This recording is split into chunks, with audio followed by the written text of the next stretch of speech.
Барлықтарыңызға сәлем. Бүгін осындай әдемі пятиугольник бомбонерканың жасалу жолын көрсететін боламын. Бірақ видеоны көрместен бұрын алдымен маған подписка жасап кетуді ұмытпаңыздар. Егер сізде осындай әдемі бомбонеркалар жасап табыс тапқыңыз келсе, осы видеоның астында өзім WhatsApp нөмірімді қалдырып кетемін. Маған жазсаңыз болады.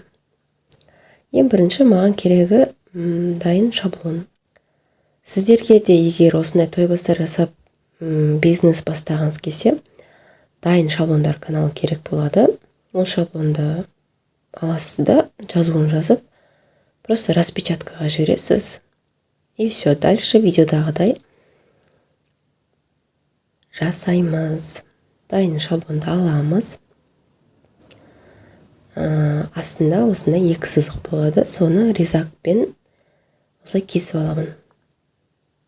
Екі жағын осылай кесіп аламыз. Кесіп, яғни.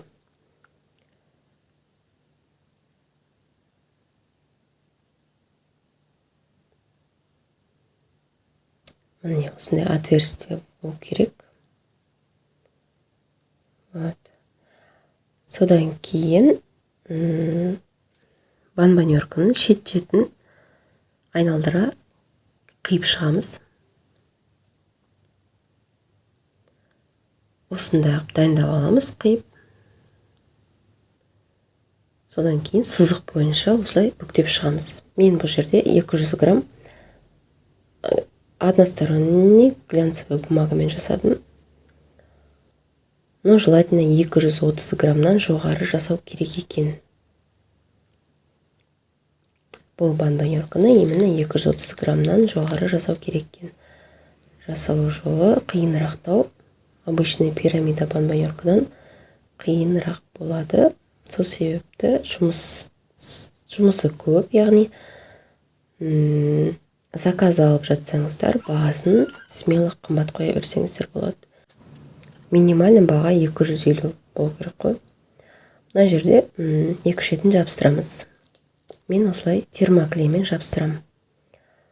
Вы можете обычный карандаш клеймен жабыстыруға или двухсторонний скотчпен жабыстыруға. Мне удобно термоклеем работать. Осылай жағып аламын да, осылай жабыстыра қоям. И минут емес, секунд 5-10 ұстап тұрам, чтобы оно заклеилось. Прям қатты ұстап қалу үшін.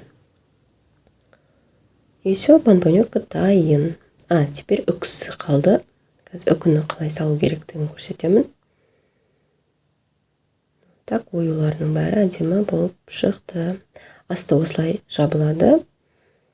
Ал үкісін салу үшін төбесін чуть-чуть 1-2 миллиметр қиямыз да, үкіні просто осылай қадап қоямыз видеодағыдай. И все, бомбонеркамыз дайын болып шығады. По желанию можете стразы добавить или лента.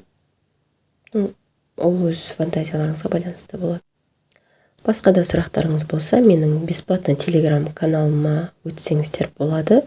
Сол жерде сұрақтарыңызға жауап беремін. Күндеріңіз сәтті өтсін. Тамашалап көргендеріңізге рахмет.